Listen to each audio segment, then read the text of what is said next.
이강인의 오늘, 이제는 정가 산책으로 함께합니다. 정치권 동향, 생생하게 풀어드릴 분은요. 네, 최요한 평론가 안녕하세요. 네, 안녕하십니까. 최요한입니다. 네, 김무성 대표가 요번에는 확실히 칼을 뺀 겁니까? 아니면 이렇게 빼는 척 하다가 다시 옛날처럼 조용히 또 집어넣을 것 같습니까? 저는 지금 여러 가지 이야기가 있는데요. 지금 김무성 후보가 일보 전진 후 반보 후퇴래. 일보 전진 후 반보 후퇴. 이거 계속 반복할 것 같은데요. 이틀 연속? 예. 그러니까 이제 권력자를 이 분위기에서 언급했다라는 것은 자기 존재의 목소리를 내겠다라는 것에 다른 의미가 아닌데요.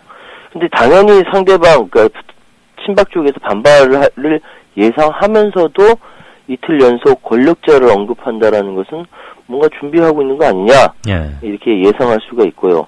더군다나 직접적으로 반발하는 것은 자기가 합을 맞춰서 같이 이번에 공천이라든지 여러 가지 일을 해야 되는 원유철 원내대표가 당연히 반발할 것을 예상했음에도 불구하고 직접적으로 이야기를 이렇게 하고 있다는 것이죠. 예. 그러니까 김무성 대표로서는 큰 꿈을 꾸고 있는 상황에서 현재 친박들이 이번 공천에서 그야말로 살을 걸고 달려들고 있는 전략 공천 부분을 인정할 수 없는 입장이고요.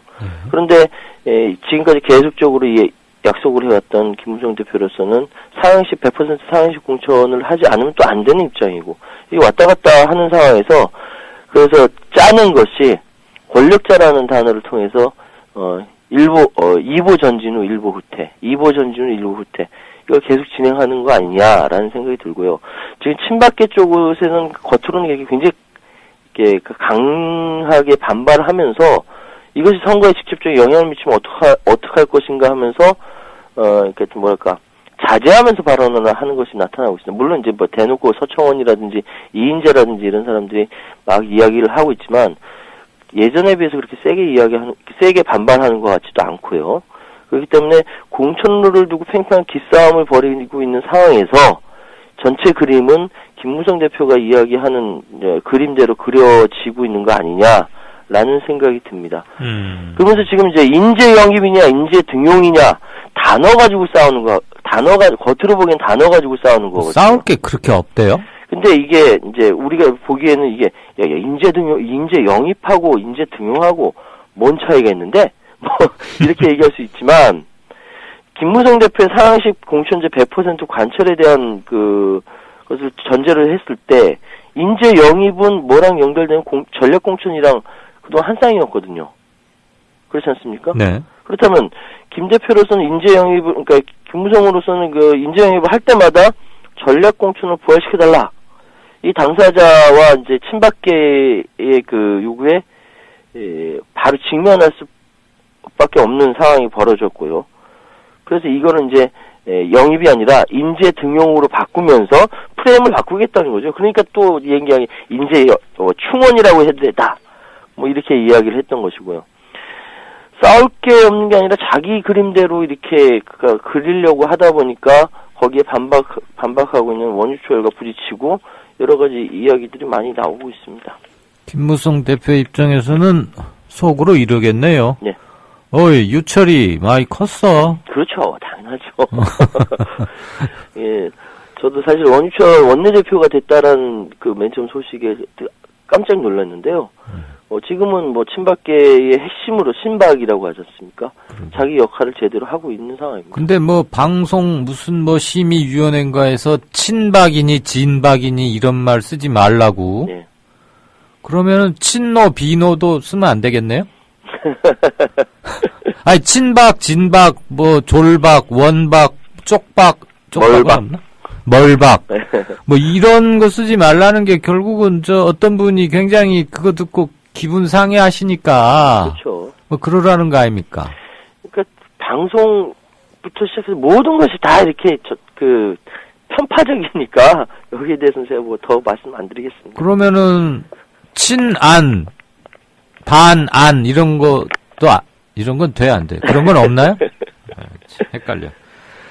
자, 호남에 굉장히 많은 변수들이 있었는데 천정배, 박주선 이렇게 하루 차이로 안신당 합류하고 예. 또 다른 관심의 대상이었던 정동영 전 열린우리당 대표, 예. 전 통일부 장관. 결국은 당분간은 무소속으로 남겠다. 그래서 무소속 연대 이런 것을 뭐 생각해보고는 있다. 어쨌거나 어느 정파로 가지는 않겠다 이런 얘기죠. 그렇죠. 지금 뭐 남아있는 게 박준영, 김민석 뭐 정도 남아있고요. 근데 뭐 이 의미는 없는 숫자라는 생각이 드는데 문제는 여기서 정동영 전 의원이 이번 4월 총선 국면에서 양쪽에 들어서지 않으면서 무소속 연대 등을 통해서 독자 세력화를 나서겠다라고 선언한데 이것이 어디에 방점을 두고 있는가? 그러니까 정동영 전 의원의 입장에서는 이게 국민의당으로 들어가든 아니면 더불어민주당에 들어가든 현재 입장은 자기가 그 독자적인 자기 발언권을 확보할 수 있는 것이 없다. 원오브댐으로 끝날 그 가능성이 굉장히 크다라는 판단을 했던 걸로 예상이 됩니다. 왜냐하면 지난해 그 4.29 관악을 보궐선거 때 뭐 1등도 아니고 2등도 아니고 3등으로 끝났기 때문에 네. 워낙 충격적인 패배를 당했기 때문에 지금 치과를 계속 해오고 있었는데 이번에 만약에 이번 20대에도 등원을 하지 못한다라고 한다면 뭐 정치 생명이야말로 뭐 끝났다라고 볼 수밖에 없는 상황에서 자기의 목소리가 있어야 된다라고 판단을 했던 걸로 보이고요. 그렇다면은 국민의당에 들어가든 뭐 더불어민주당에 들어가든 원어분에 보면 그들만의 리그에서 그냥 이렇게 생활하는 거니 차라리 광야에 나와서 무소속 연대를 통해서 자기 독자 세력화를 만드는 것이 낫지 않겠느냐라고 판단한 것 같습니다. 근데 이것이 독자 세력화 가능성이 있어 보입니까? 사실은 원래대로 한다면은 천정배 의원이 안철수와 손을 잡지 않았다라고 한다면은 그렇죠. 예. 천정 연대 구축으로 자기 목소리를 낼 수 있을 텐데 예. 지금은 뭐 별 가능성이라기보다 뭐라고 해야 되나요? 지푸라기 짚는 심정 아닐까라는 생각이 들 정도로 예. 왜냐하면 국민의당에서 덕진으로 이제 김근식 경남대 교수에 출마를 하거든요. 네. 지난번 2009년도인가 재보선 때 김근식 교수를 꺾고 당선이 됐었죠. 당선이 됐죠. 네. 근데 이번엔 현실적으로 쉽지가 않다라는 거죠. 뭐가요? 네, 그러니까 그 전주 덕진이라 할지라도 김근식 교수가 또다시 준비를 하고 있는데 여기서 무소속으로 나오는 그 정동영 의원의 입장에서 뭐 거기도 더불어민주당도 나오고 여러 이렇게 나눠져서 나온 상황에서 네. 예전처럼 그렇게 쉽게 김근식 교수를 꺾고 또다시 등단한다 이게 그렇게 호락호락하지는 않다. 그것도 있고 또 뭐 국민의당으로 만약에 간다면 예. 안철수 등등 국민의당에 먼저 가 있던 자신의 그렇죠. 정치 후배 내지는 뭐 적어도 선배는 아닌 사람들에게 김근식을 떨어뜨리고 나를 공천을 줘야 하지 않겠느냐라는 말을 모냥 빠지지 않게 슬쩍 전해야 되는데 그것도 마땅치 않았을 것이고 그거는 제3자가 얼마든지 역할을 할 수가 있는데 그림이 제대로 잘 그려지지 않는 거죠. 전에 야당의 대통령 후보까지 아니죠. 그때 집권 여당이었죠. 대통령 후보까지 나온 사람의 입장에서 전체 그림을 그려가야 되는 입장에서 오히려 그림을 그려달라라고 그거는 차마 하기 힘들 것이고 예. 그래서도 더 어디 가기가 어정쩡했고 그렇죠. 천정배 의원이 상당히 생각보다 빨리 그렇죠. 안철수당으로 가버리면서 약간 좀 뭐 헝클어진 점은 있을 겁니다만 어쨌거나 그렇죠. 예. 뭐 전라북도에서 약간의 영향력 입김을 발휘하고자 하고 또 실질적으로 그럴 힘도 조금은 있어 보이는데 혼자 그것을 한다는 것은 뭐 본인의 의도대로 되지 얼마나 될까 싶기도 하고요. 아무튼 간에 참 갈수록 곤마, 피곤한 말, 바둑용어로 곤마 자리로 찾아드는 게 아닌가 싶고. 그래서 지금 그 정동영 전 의원의 행보는요. 네. 전북 지역의 그 표심을 움직일 뿐만 아니라 네. 제 기존의 그 친노에 대해서 반대하는 몇몇 기류들 가운데에서도 정동영 의원을 지지하는 기류가 어떻게 그 표심을 그 전정배냐 안철수냐 정하는 과정에 있는 사람들한테 영향을 미칠 거다 이런 생각이 드네요. 네, 계속 무소속 행보가 말이죠. 예, 그렇습니다. 아무튼 참 정치적으로 뭐 말년이란 말은 좀 그렇습니다만 풍운하라고 해야 되나 모양이 영 그렇다고 해야 되나. 고마 맞습니다. 고민이 많습니다. 고민이 많을 것 같습니다. 예. 근데 뭐 전주 덕진에서는 또 잘한다더라 뭐 이런 얘기도 있고 그래가지고 잘 모르겠어요. 예, 예. 예, 그 김무성 대표가 앞으로 어떤 행보를 보일지 청와대와 어느 정도의 강도로 좀 각을 세울지 뭐 이런 것은 앞으로 조금 더 뉴스 촉각을 더 많이 받을 것 같군요. 현재 돌아가는 거 봐서는. 이번에 그 아마 선거 끝나고 결과에 따라서 네. 자기가 다 모든 걸 걸고 있기 때문에 선거 끝나고 일정 자기 지분이 생기는 것까지 보면서 뒤를 보면서 자기 뒷 배경을 보면서 칼을 갈고 있겠죠. 근데 제가 예전에도 한번 말씀드렸는데 이거 끝나고 나서는 들이받을 충분한 여지가 있다라고 말씀드리겠습니다. 이번 선거에 거는 사람들 많네요. 많죠? 다 건 것 같습니다. 알겠습니다. 잘 들었습니다. 예, 감사합니다. 네, 정가산책 지금까지 최요한 평론가였습니다. 국민라디오 개국부터 지금까지 쭉 우리 대리운전 1544 941 국민 대리운전 이번엔 꼭 국민 대리운전을 부르리 대리 운전은 꼭 국민 대리운전 공정언론 국민TV와 끝까지 함께하겠습니다. 1544 941 국민 대리운전 의리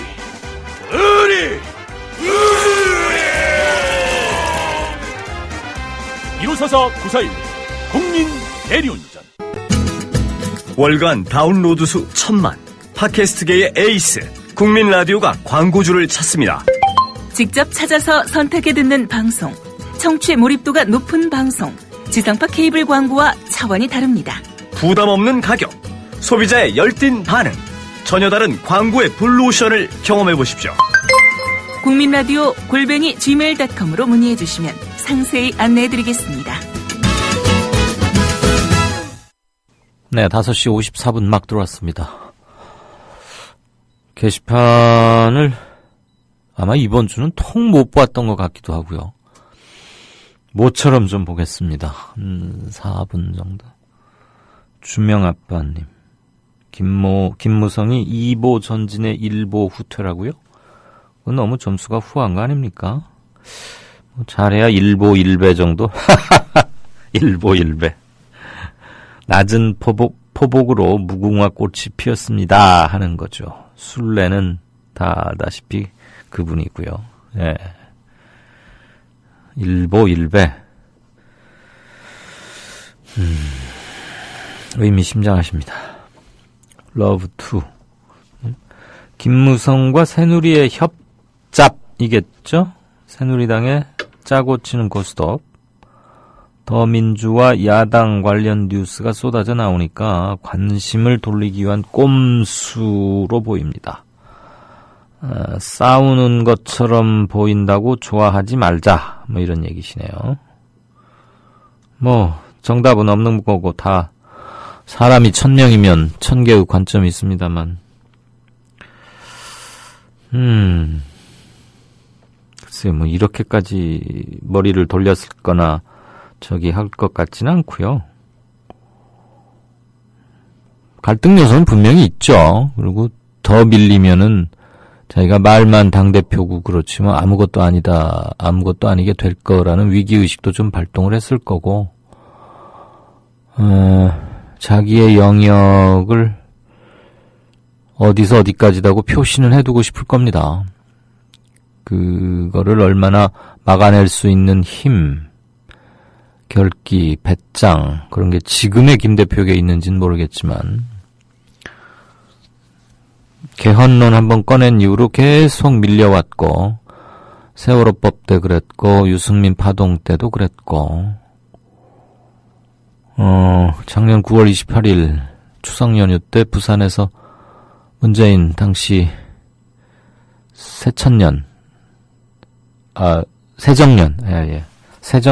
대표와 만나가지고 뭐 안심번호제 등등 해서 상향식 공천제 이거 막 할 때까지만 해도 뭐 그러는가 싶었더니 바로 또 꼬리를 내렸고요.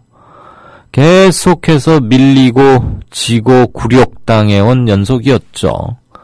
그리고 이제 선거 70한 5, 6일 남았나요? 이제 76일쯤? 공천 룰과 공천 기구, 공천 심사위원장. 아무튼 뭐 새누리는 사사건건이 친박계와 비박계의 다툼인데 이 과정에서 김무성은 보이지 않는다. 그러면 향후 설령 선거가 새누리당의 압승은 아니어도 적어도 패배는 아니다라는 선에서 설령 끝난다고 칩시다. 4.13 총선이.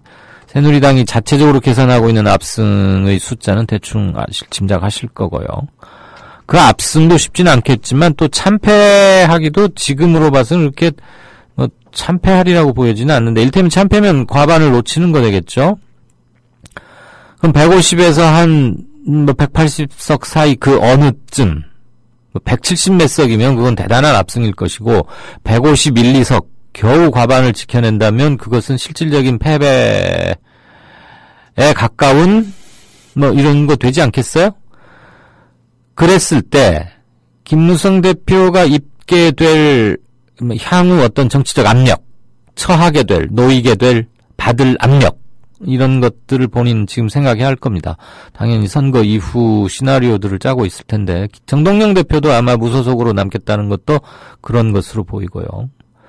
4.13 이후에 누구에게 책임론이 돌아가고 누가 제일 크게 웃고 누가 제일 아플까 뭐 이런 걸 볼 때 김무성 대표가 지금 내가 물러날 수 있는 마지막 선을 해두지 않으면 향후 내가 어떤 지경에 처할 수 있구나. 어디로까지 밀려날 수 있구나. 그래서 아마 하는 것 같아서 김무성과 새누리의 협잡이다? 글쎄요. 짜고 치는 고스톱 같지는 않습니다. 청와대를 상대로 짜고 치는 고스톱을 하기에는 그렇게 한가롭지 못하리란 생각이 듭니다. 뭐 저 역시 그냥 개인 생각입니다. 그러니까 제가 이 말씀을 좀 길게 들은 이유가 새누리당이 싸우는 것처럼 보인다고 좋아하지 말자 이러셨기 때문에 어디나 찌그락찌그락 싸우긴 싸우죠. 그런데 걔들은 저쪽은 뭐 분열을 하고 나가거나 그런 건 별로 없으니까요. 딱 한 번 있었죠. 친박 연대 그래가지고 나가서 열 몇 석인가 없고 비교적 상당했죠. 18대 대선인가요? 로니님 다 반갑고요. 아이가 있던 곳을 바라보고 있는 세월호 유가족 엄마 사진 트위터인가봐요. 이거 올려주셨네요. 예, 이분들 관련되는 몇몇 분들 페이스북이나 안산 단원고 가족협의회 그 홈페이지 가보고 그랬더니 동거차도에서 지금 제일 잘 보이고 천막을 이렇게 지어놓고 산꼭대기 천막을 지어놓고 밑에서 지게로 쌀, 물, 그다음에 밥 지을 석유 이런 거 지게로 일일이 지어서 나르더군요. 지금은 엄마들이 가 계시는 때라 그러죠. 아마 일주일인가 2주일인가에 한 번씩 이렇게 교대를 하고 그러는데 부모라는 게 이런 거죠.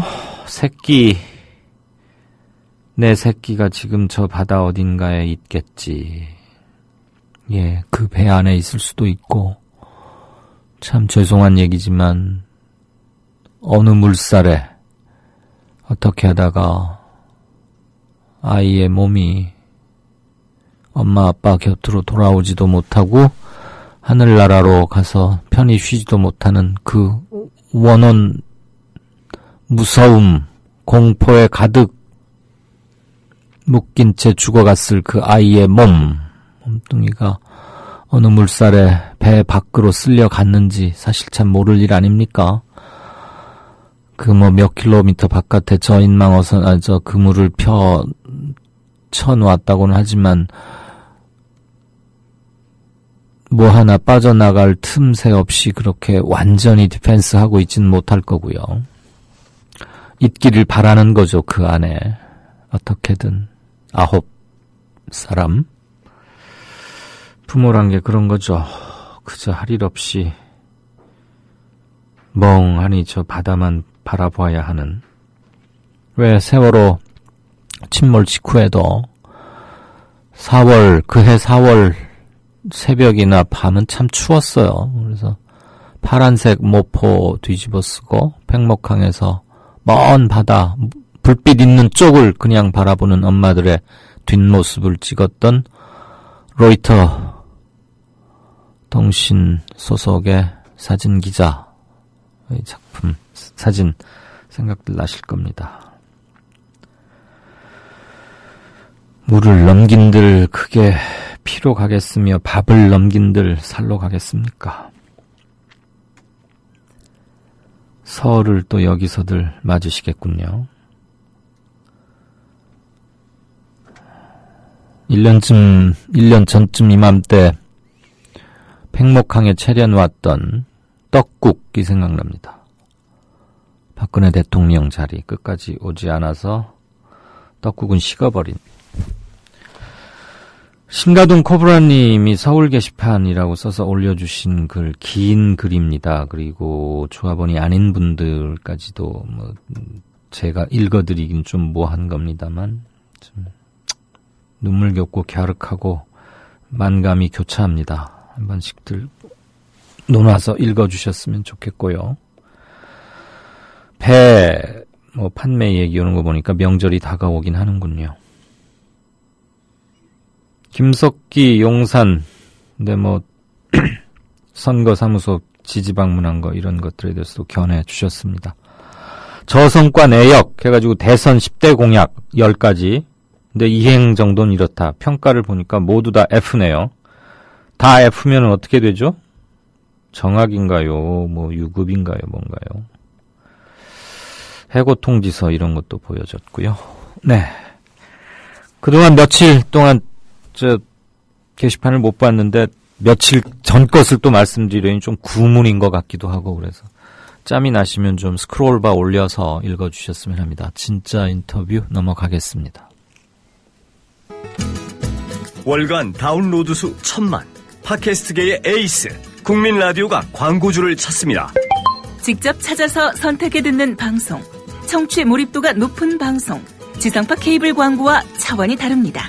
부담 없는 가격, 소비자의 열띤 반응, 전혀 다른 광고의 블루오션을 경험해 보십시오.